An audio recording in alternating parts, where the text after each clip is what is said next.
There it is in all its glory. The Honda mb5 on the bench. Many people have been asking about it. Now it is here in my hands. I will do with it as I please. And there will be no grumbling.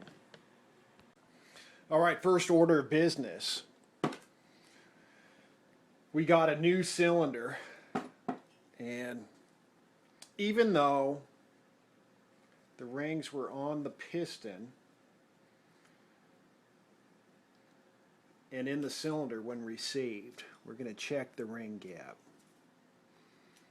Oh yeah, there you go. We got major, let's see here, piston is already on the bike. How am I going to push this thing down? We got major ring gap problems already. Well, if I can get it,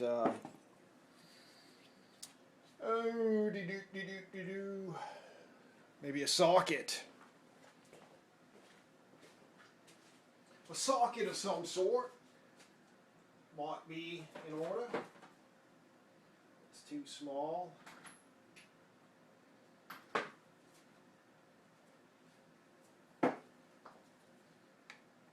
Too small. Bear with me. Found it. So, an inch and an eighth. An inch and an eighth socket. If you didn't hear that before, well, actually, yeah, that should work. What's the problem? Yeah, there is no gap at, well, there's a tiny gap. Let's see what it is. Let's measure it up.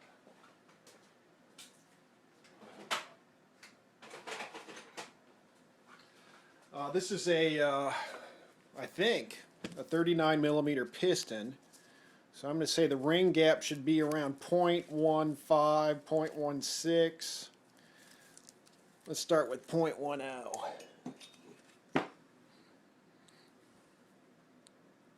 Oh no, oh no. It's not even 0.10. What's the smallest we got here? 0.06. It looks like it. Sure, I got a 0.05. Gotta have a 0.05, right? That wouldn't... Maybe not.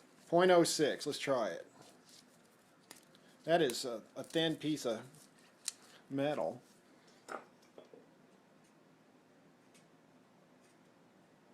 No. So that is a problemo. Let's add some lubrication to help extract this. I know. You're watching and you're going, get your shit together before you start making a video, dude. Come on, we don't have time for this. We want to get right down to it. We don't want to be looking for this and looking for that. That's just nonsense. So let's see if we can, yeah, a little oil helps. So, where's my other ring? Put that here. And here it is. Here's the other one. Yeah, this is a problem, I think. Yeah. See, is that? There we go. I don't know. Let's see it go right here. On the bottom there. There's nothing there.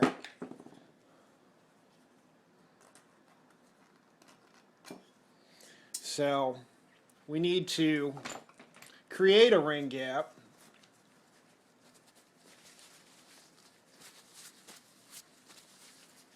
What do I have? Sandpaper. Let me round that up. Okay. Don't make this mistake. I did this and broke a ring. This sucked. So I want to increase the ring gap, and I got some sandpaper. Don't pinch both sides in at the same time and try it. The ring just broke on me. I couldn't believe it. Just do one side at a time. And so I'll do that in return. Okay. Let's see if you can... Actually, I opened that up and it goes quick. I opened it up a little more than I wanted, but we can just put that on the bottom ring, the second ring position, and we can run the ring expander if need be. So on this next one, I'll be a little more delicate on the sanding. Alright, on this one I got the ring gap to 0.15. Well, it was pretty tight at 0.15, which I think is right at the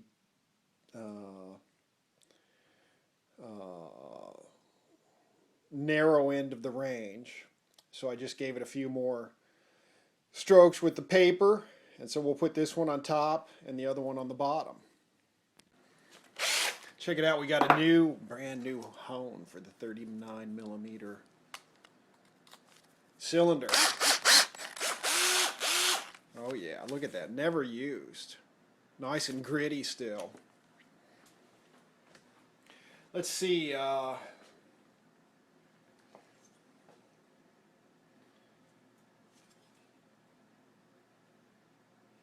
we had it's a long story. It's a long story. I don't know if I want to bore you. You know, we want to protect the innocent or the guilty. This new cylinder needs a little honing. Where is me oil? I need me oil for the honing place. Did I hide it in here somewhere? Dude, get your stuff together. Come on, get it together before you film. It was right in front of my eyes, it was. Let's see, we're going to pour a little 10W30, I think this be.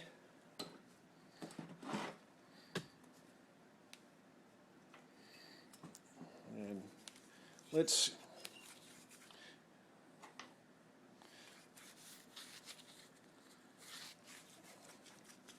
lube up the mb5 just a tad, you know, make it. Alright, I think we just need a bit more lubrication because this hone is brand new. It's going to do some scraping. Oops, sorry about that. What do we got?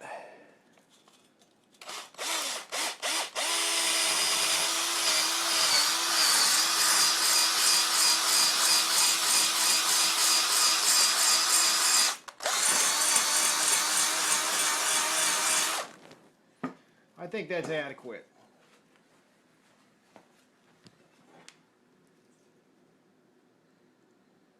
We've got, I don't know if you can tell, we've got some nice cross hatching. We just wanted to do a little bit. We had you know, a little problem, that's all. So I will clean that up and we'll go from there. Hang tight. Alright, after you hone it, you really want to clean it out well to the point where you can take a white paper towel and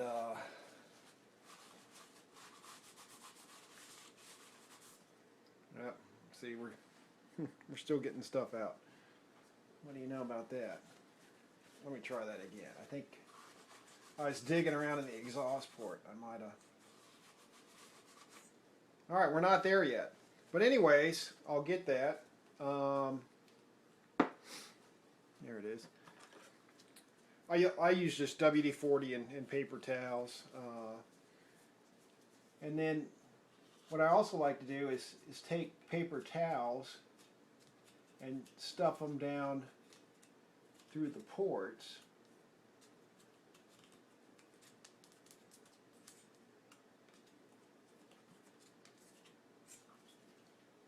Because they'll come out, you know, to pull that dirt out of the port. So you want to do that with every one of them.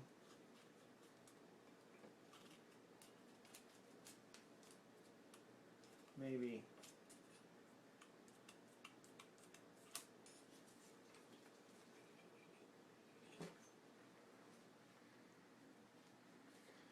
several times, a few times, I don't know, and just get all that stuff out of there, because any grit is just going to, yeah, this one was a particular mess here. Any of that grit's just going to wear your cylinder and piston out quicker. I mean, look at that, right? We got to go through that a few times.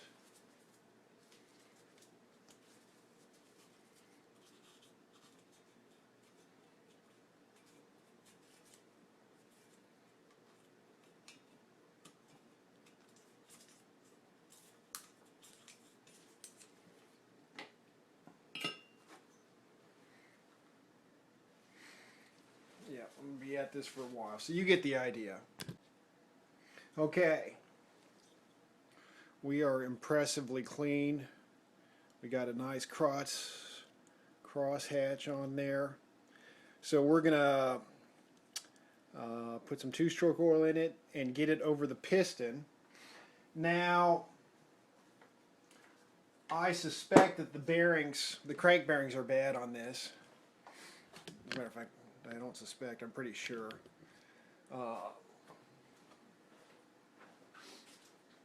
You can listen for yourself.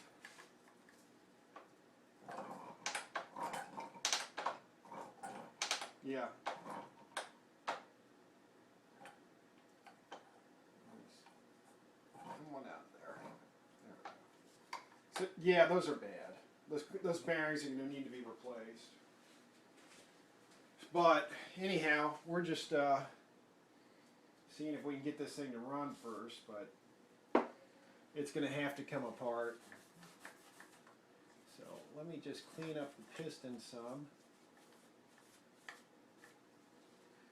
This piston is marked with an IN for intake side.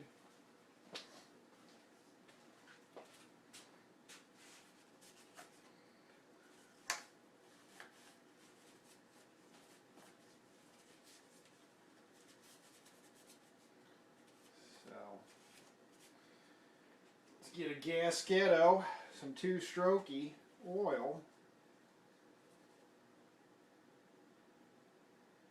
Just put some right there.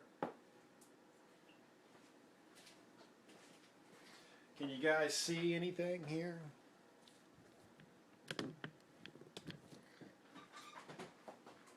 Yeah. No. All right. I'll see what mine, whatever it was last time. I've seen that point. All right. So, we will lube up the gasket. Put that there. And we will put a good helping of two-stroke oil inside.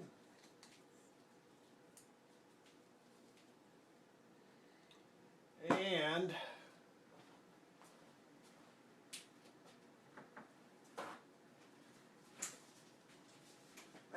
damn it, man, get this shit out of the way. And we'll line up our rings.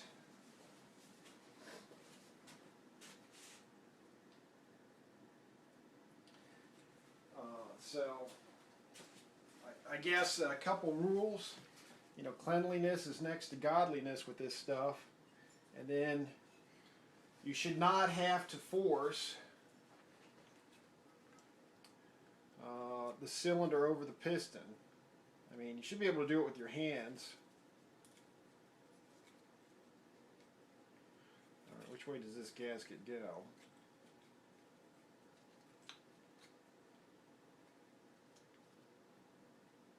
That's odd.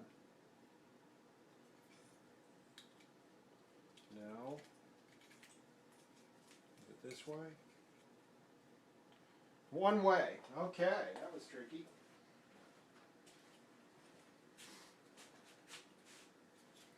Matter of fact, let's just put the gasket on.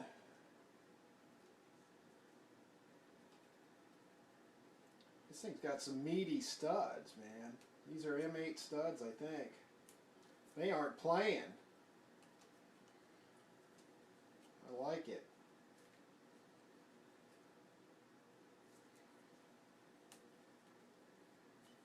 Are you ready? Got that on.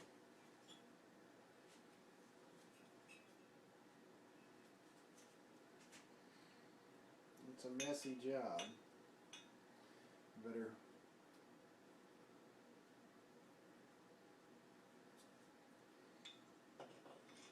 So, yeah, if this is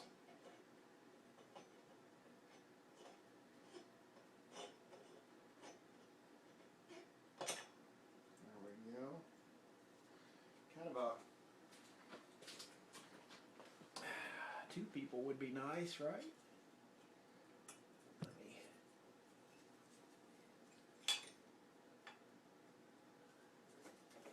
Yes, two people would be nice for this.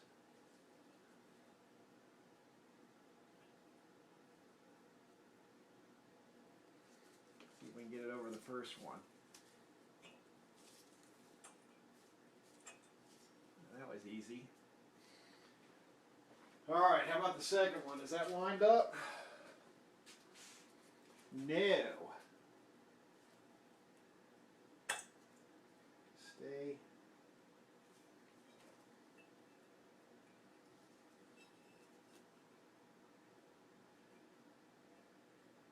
Is that it right there?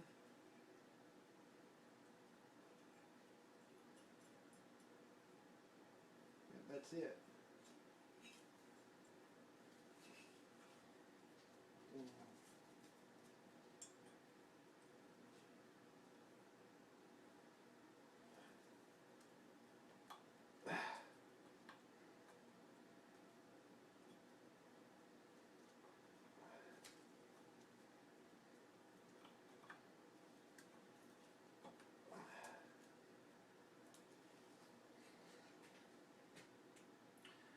What do I need?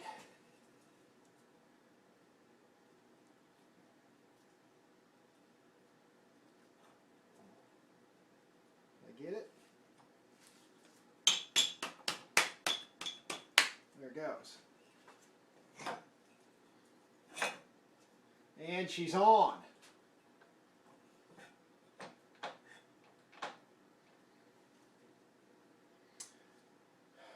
It's an oily mess. Alright, so we got gasket.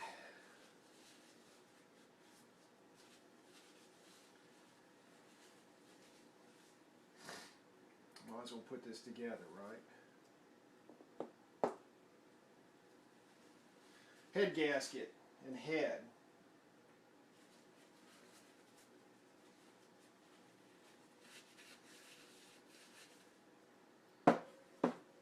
There's the head gasket.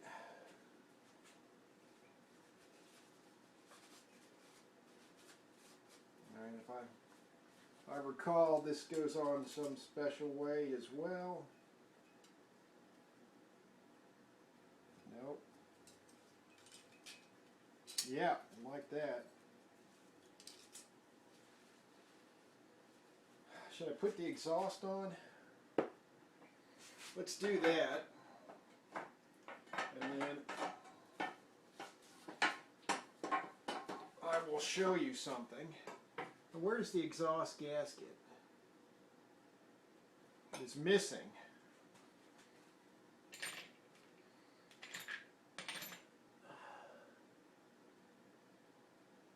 Is it in the box?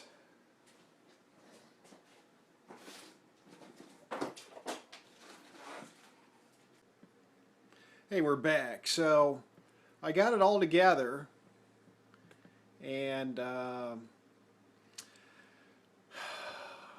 was at 90 psi, and then I kept testing the compression, and it dropped to about like 70-ish.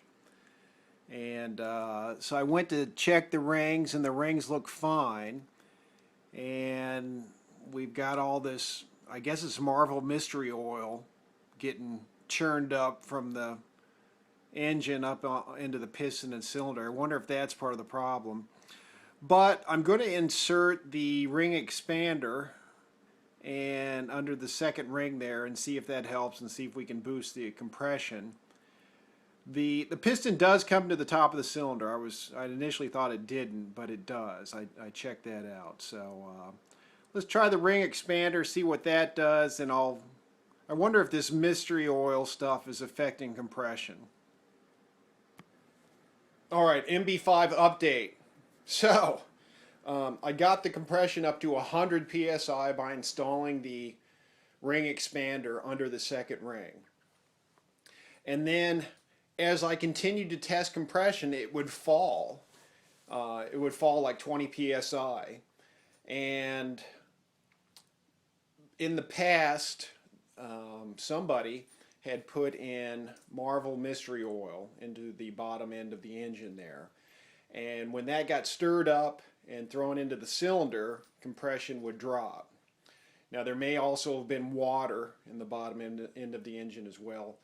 I'm not sure. And then I noticed that Marvel mystery oil and other substances like rust were coming out of the stator side of the engine. So I removed the seal, and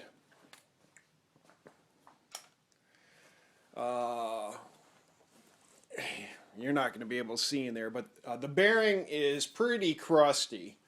Actually extremely crusty. So we are going to have to split this engine and replace the bearings. Probably every single bearing in there, and I think there's 4 or 5. Obviously 2 on the crankshaft, 1 on each side. So, I mean, I think there's just no getting around it. There's no sense putting a new seal over that nasty bearing. I mean, there's rust and gunk all in there. And there's a lot of noise, so 1 or both of those bearings are shot. So anyhow, we're making some progress. I know there are a lot of mb5 fanatics out there who want to know more, so I'm giving you more. And I guess in the near future, we've ordered some seals and we've ordered the bearings.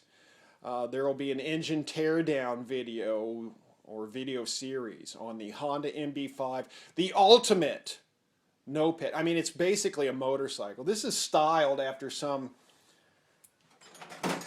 I would guess, early 19th century's motorcycle. This is the pinnacle of 49cc two-stroke bikes. This is it.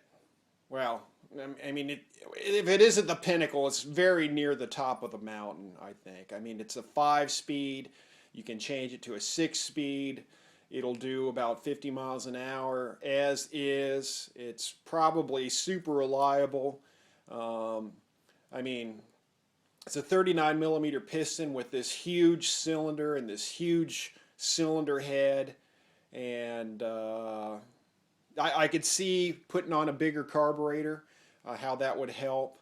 And then, you know, the exhaust. I mean, this is too bad it was only offered here, I think, a year in the United States.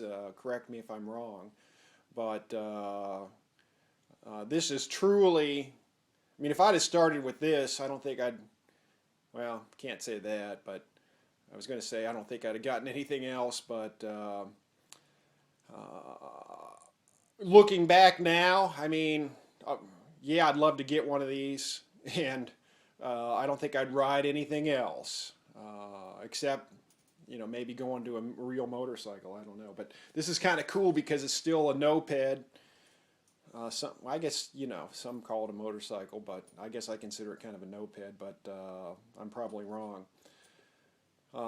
It's kind of cool because it's such a small bike, and yet it has basically most of the features of your standard motorcycle, if not all of them. So, anyhow, we'll be back. Thanks for watching.